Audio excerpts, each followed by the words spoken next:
Match পাতানোর দায়ে বাংলাদেশের নারী ক্রিকেটার সোহেলি আক্তারকে ৫ বছরের জন্য সব ধরনের ক্রিকেট থেকে নিষিদ্ধ করেছে আন্তর্জাতিক ক্রিকেট কাউন্সিল আইসিসি।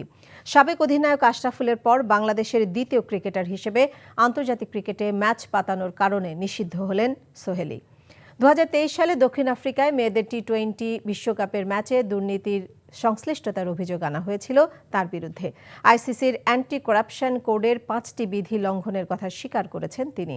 বিশ্বকাপে অস্ট্রেলিয়ার ম্যাচের আগে বাংলাদেশ দলের কোনো এক ক্রিকেটারকে মুঠোফোনে ফিক্সিংয়ের বার্তা পাঠান এবং বড় অঙ্কের টাকার লোভ দেখান। জাতীয় দলের সঙ্গে থাকা ওই ক্রিকেটার ঘটনাটি দ্রুত টিম ম্যানেজমেন্টকে অবহিত করলে বিষয়টি দ্রুত আইসিসির দুর্নীতি দমন বিভাগের নজরে আসে।